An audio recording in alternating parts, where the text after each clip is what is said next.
Breaking news. Nnamdi granted permission to apply for independent medical care. You're welcome to the news. The news details. The Federal High Court in Abuja has granted the detained leader of the indigenous people of Biafra, IPOB, Mazi Nnamdi Kanu, permission to apply for an order of mandamus to compel the Department of State Service, DSS, to allow him unfettered access to medical care. In the suit marked FHC ABJCS 2341-2022, Nnamdi Kanu, through his legal team led by Mark Ozekome and Ifeanyi Ejiofor, requested an independent medical examination to assess his health condition. Justice Bita Unyanko had an ex parte application filed by Nnamdi Kanu and directed his legal team to serve all relevant processes on both the DSS and its Director General, who were cited as the first and second respondents in the matter. Kanu requested from the DSS his admission records, medical and clinical notes, nursing notes, laboratory test results, pharmaceutical records, radiological scans, images, blood transfusion records, physiotherapy, and rehabilitative treatment records, clinical findings, diagnoses, and treatment prescribed records. The IPOB leader claimed that his health condition has worsened following his detention and alleged torture, inhuman treatment, and degradation, including a mild cardiac arrest before his return to Nigeria. He also pointed out that Section 7 of the Anti-Torture Act 2017 provides that the person arrested, detained, or undergoing custodial investigation has the right to demand a physical and psychological examination by an independent doctor of their own choice, which must be conducted outside the influence of the police or security forces. In a verifying affidavit, Kanu told the court that before his arrest and rendition, he visited a specialist cardiologist every week for medical examination and treatment. He also said that his health condition has continued to deteriorate since being held in solitary confinement and exposed to daily mental and psychological torture.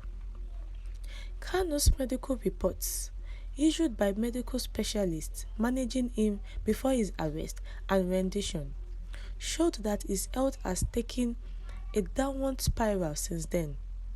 Despite the medical personnel's attempt to treat him, they have been unable to find the reason for the depletion of potassium in his blood and are using him as a guinea pig for a trial and error exercise, changing his drugs and increasing the dosage without improvement in his health. Kanu's full medical records and reports from the respondents are crucial for the independent medical examination and for determining the cause of his deteriorating health condition. The Federal High Court in Abuja granted him permission to apply for an order of mandamus to compel the DSS to allow him access to his medical records and enable him to receive an independent medical examination. Mazi Nnamdi Kanu, the leader of the indigenous people of Biafra, has been granted access to his independent medical personnel.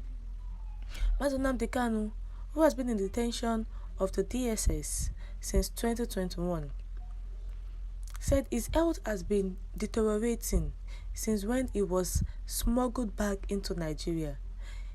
He has issues with his health, inhuman treatment, he has mild cardiac arrest, his left ear is not functioning well, and he has access to his own personal specialist under the law. And remember that before now, the court did not grant him permission to have his personal treatment with his independent medical service. But now they have sat down and they have seen that it will not be better for this man to die under us. The Southeasterns will not take it lightly with them.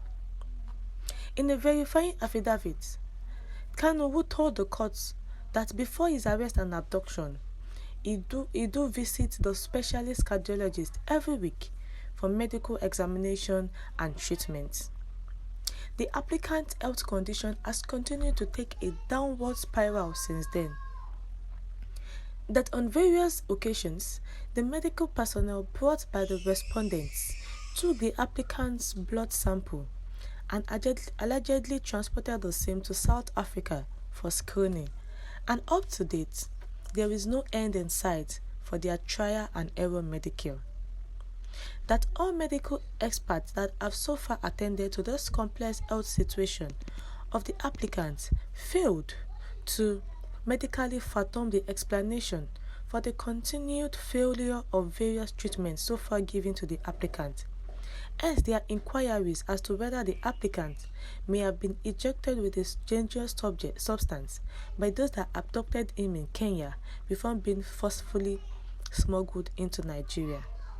That the medical personnel attending to the applicant in the custody of the respondents are obviously of the cause of the applicant's health condition and are basically using the applicant as a guinea pig while carrying out a trial and error exercise. That the full medical history of the applicant as contained in his medical file with the detaining authority were deliberately suppressed, as the fact of the speedy depletion in his potassium content was clearly deleted from the medical reports which the respondents issued to the applicants. Will the government listen? The court had freed this man since, but the government is still holding him captive. If the government was interested in peace in the southeast, they will have released Nnamdi Kanu. He has to go to the court in order to have access to his doctor. Is that supposed to be so? He's supposed to have access to his doctor since it is under the law. It is not for living to respond to death, but given the lack of reasoning prevalent in the country Nigeria, Nnamdi Kanu has been granted access. Now, what's your view? Would the federal government allow him to receive medical care from his independent medical service? What's your view? Kindly share your view in the comment section. And don't forget to click on the subscribe bell and the subscribe button and the bell for more updates. Thank you.